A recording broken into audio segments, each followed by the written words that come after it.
जिसे हमने पराक्रमी मानने में 125 साल लगा दिए, ये हमारी संकुचित सियासत थी, जिनकी एक आवाज पर देश के लोग अपना खून देने के लिए लाइन लगा दिए। वो आजादी के दीवाने थे, जिससे हिटलर भी डरता था। वो हमारे नेताजी थे, जिसने 1944 में ही भारत के कुछ प्रदेशों को ब्रिटिश शासन के चंगुल से मुक्त करा करके स्वाभिमान झंडा फहराकर देश को आजाद होने की घोषणा कर दी थी। वो भारत के जन जन के नायक सुभाष चंद्र बोस थे। सिंगापुर में जिन्होंने 21 अक्टूबर 1943 को आजाद हिंद फौज की एक अस्थायी सरकार का गठन किया और उसकी कमान अपने हाथ में ले लिया, और इस सरकार को जर्मनी, जापान, फिलीपींस, कोरिया, चीन, बर्मा, थाईलैंड, रूस जैसे देशों ने मान्यता प्रदान की। इतना ही नहीं, जापान ने अंडमान और निकोबार द्वीप को उनकी बनाई हुई देश की अस्थायी सरकार को दे भी दिया।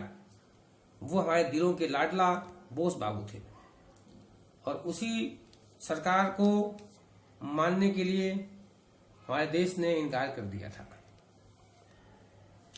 4 अप्रैल 1944 से 22 जून 1944 तक कोहिमा की भयंकर लड़ाई लड़ी गई, और फिर 6 जुलाई 1944 को नेताजी ने महात्मा गांधी के नाम से रंगून रेडियो स्टेशन से आशीर्वाद मांगा था। गांधी ने इसको इग्नोर कर दिया। 4 जून 1944 को सिंगापुर रेडियो स्टेशन से एक संदेश प्रसारित करके नेताजी सुभाष चंद्र बोस ने गांधी को father of nation Mahatma Gandhi कहा था, राष्ट्रपिता की उपाधि दी थी। ये वो दौर था जब देश में धन संग्रह का कार्य महात्मा गांधी के नेतृत्व में चल रहा था। धन संग्रह आजादी के लिए हो रहा था। एक तरफ गांधी जी धन संग्रह का आह्वान करके लोगों को इकट्ठा कर रहे थे, वहीं दूसरी तरफ भारत के लोगों से सुभाष बाबू ने खून देने को कहा। उन्होंने कहा, आजादी खून मांग रही है, और हजारों लोग आजाद हिंद फौज में शामिल होने लगे। यही बात अंग्रेजों के दिल में गोलियों की तरह घाव बन गई। यह घटना जून 1945 की है, जब देश में एक राष्ट्रवाद की लहर शुरू हुई, और वो लहर आजाद हिंद फौज में शामिल होकर नेताजी के आह्वान पर देश के लिए खून देने की थी। और फिर खुफिया तंत्र की मदद से ब्रिटिश सरकार ने हजारों आजाद हिंद फौजियों के दीवानों को जबरन गिरफ्तार करके घसीटते हुए ले जाकर सुनसान जगह पर गोलियों से कत्लेआम कर दिया। उस राष्ट्रवाद के आंदोलन ने देश प्रदेश में एक जोश पैदा कर दिया। इस आंदोलन में ब्रिटिश सरकार के सरकारी कर्मचारी भी शामिल हुए, और फिर ब्रिटिश खुफिया ब्यूरो ने अंग्रेजों के खिलाफ खतरे की घंटी की चेतावनी दे दी। उस समय जहां जहां आजाद हिंद फौज के दीवानों को ले जाकर सुनसान जगह पर गोलियों से छलनी किया गया, वह तीर्थ स्थल का भी जिक्र हमारे इतिहास में कहीं नहीं हुआ, न करने दिया गया। उसी में से एक था कोलकाता का नीलगंज, जहां 25 सितंबर 1945 के दिन हजारों आजादी के दीवानों को गोलियों से छलनी कर दिया गया, और यह आजादी के दीवानों का जिक्र कहीं इतिहास में नहीं करने दिया गया। यह आजादी 1939 में छीन ली गई होती, जब नेताजी ने एक बहुत बड़ा आंदोलन करके एक प्लान बनाया था। तो गांधी जी ने कहकर इस आंदोलन को दबा दिया कि इससे देश में दंगा हो जाएगा। गांधी जी से नेहरू की मुलाकात और प्रेम जग जाहिर है, परंतु गांधी से बोस की पहली मुलाकात 1921 में हुई, और यह मुलाकात भी बेहद खराब थी। गांधी के समर्थक ही थे जिन्होंने नेताजी के विचारों और आंदोलनों को यह कहकर दबा दिया कि गांधी के सम्मान को इससे धक्का लगेगा। जब देश गुलाम था उस समय ब्रिटेन के क्रूर प्रधानमंत्री चर्चिल, जो 1944 तक रहा, उसको नोबेल पुरस्कार दिया गया। उसके बाद 1945 से लेकर 1951 तक ब्रिटेन के प्रधानमंत्री एटली बने और एटली की उदारवादी नीति रही। भारत की आजादी के बाद उन्होंने कहा था कि इस आजादी का श्रेय सिर्फ सुभाष चंद्र बोस को जाता है, जबकि भारत में एक कॉन्सेप्ट चलाया गया कि आजादी गांधी जी के अंग्रेजों भारत छोड़ो आंदोलन के द्वारा मिली। उसमें स्वतंत्र भारत के न्यायाधीश जस्टिस चक्रवर्ती ने कहा था कि यह आंदोलन 1942 से 1944 तक चला। अंग्रेजों भारत छोड़ो आंदोलन 1942 से 1944 2 साल तक चला और यह फ्लॉप हो गया। फिर ऐसा क्या चमत्कार हुआ कि देश को छोड़कर जाने के लिए अंग्रेज मजबूर हुए, और वो चमत्कार सुभाष चंद्र बोस ने किया। 1939 में कांग्रेस का गठन किया गया, कांग्रेस का चुनाव हुआ और नेताजी सुभाष चंद्र बोस को गांधी जी और नेहरू के विरोध के बावजूद कांग्रेस का प्रथम अध्यक्ष चुना गया। और फिर एक साल बाद पुनः चुनाव हुआ। गांधी जी के विरोध के पुरजोर विरोध के बाद फिर सर्वसम्मत से देश की मिजाज ने नेताजी को अध्यक्ष पद पे अपना चुनाव किया। दूसरी बार अध्यक्ष चुने जाने के बाद यहीं से कांग्रेस में नेताजी के खिलाफ षड्यंत्र और साजिश का प्लान होने लगा और मजबूर करके गांधी ने नेताजी से इस्तीफा ले लिया और 3 साल तक चुनाव नहीं लड़ने पे पाबंदी लगा दी, चुनाव लड़ने में पाबंदी लगा दी। उसके बाद नेताजी को देश छोड़ना पड़ा और देश छोड़ करके विदेश की धरती से आजादी के इस लक्ष्य को प्राप्त करने के लिए जाना पड़ा। उस समय द्वितीय विश्व युद्ध चल रहा था और नेताजी ने तय किया कि हमारे देश का दुश्मन ब्रिटेन और सभी ताकतवर देश एक तरफ हैं, जबकि दूसरी तरफ जापान, जर्मनी जैसे देश थे। नेताजी ने द्वितीय विश्व युद्ध का फायदा उठा करके जर्मनी का साथ दिया और वहां जाकर हिटलर से हाथ मिलाया। हिटलर से हाथ मिलाते समय नेताजी सुभाष चंद्र बोस ने हिटलर से कहा, अपने हाथ का दस्ताना हटाकर तब हमसे हाथ मिलाइए।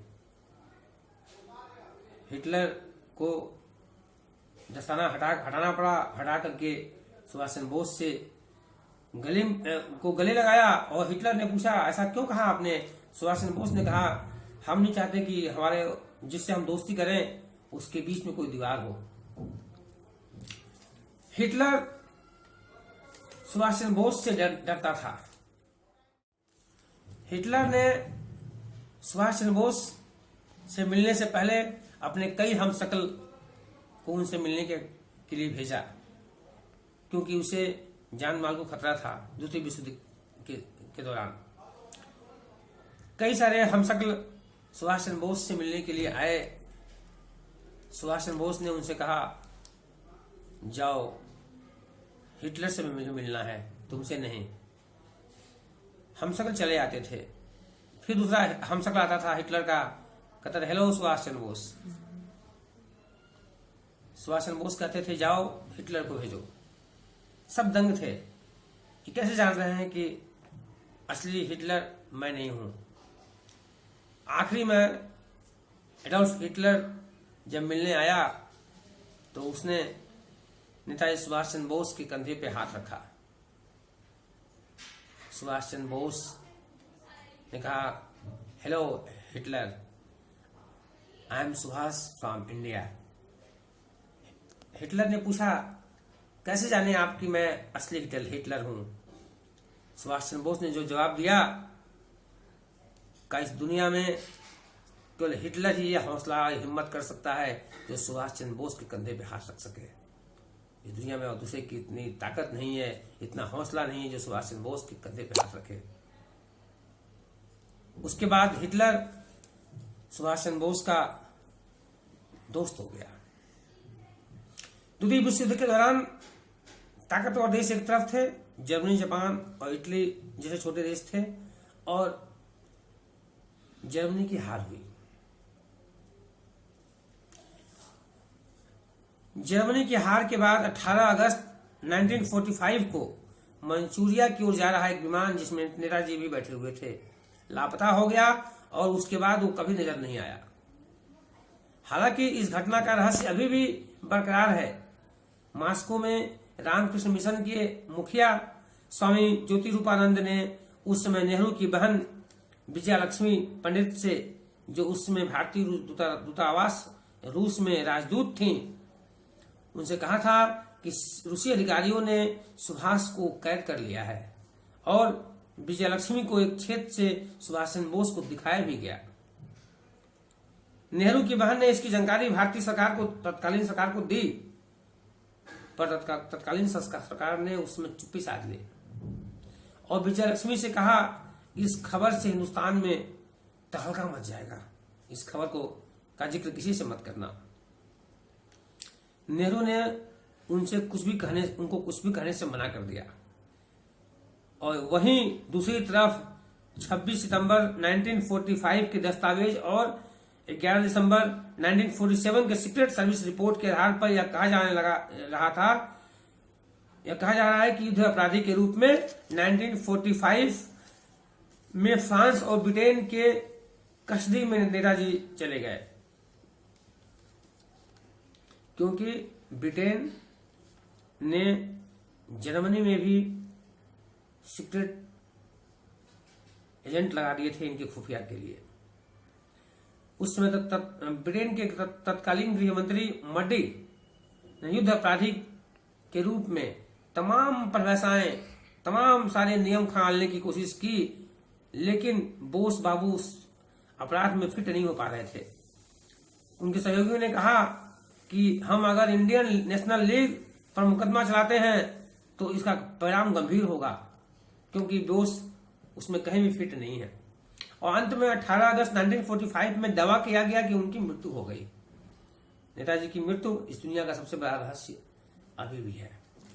जिस नेताजी ने कहा था गुलामी और असंगठित समाज हमारा सबसे बड़ा पाप है, हमें हर हाल में आजादी छीननी होगी और एक दिन ऐसा आएगा कि दिल्ली के लाल किला के प्राचीर पर हिंदुस्तान का तिरंगा फहराएगा। आज इस देश का दुर्भाग्य है कि आजादी के 31 साल बाद भी इस देश के संसद भवन में नेताजी सुभाष चंद्र बोस की तस्वीर तक नहीं लगाई गई। 31 साल बाद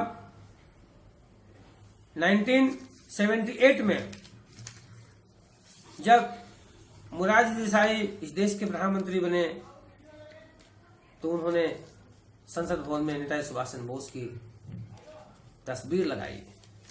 इस देश का सबसे बड़ा दुर्भाग्य है।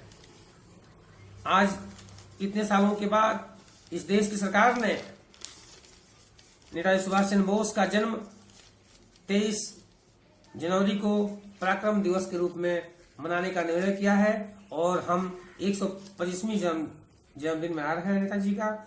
यह हमारे लिए बहुत ही गर्व का विषय है। नेताजी सुभाष चंद्र बोस अगर इस भारत के प्रथम प्रधानमंत्री होते तो इस देश का हाल आज कुछ और होता। अंत में देश आज गौरवान्वित है कि 125 साल के बाद भी हम अपने प्रिय नेता सुभाष चंद्र बोस जी का जन्मदिन पराक्रम दिवस के रूप में मनाने का हमने निर्णय लिया है और हम मना रहे हैं। सभी देशवासियों को, सभी लोगों को नेताजी सुभाष चंद्र बोस की 125वीं जयंती की बहुत बहुत बधाई, बहुत बहुत शुभकामनाएं। जय हिंद।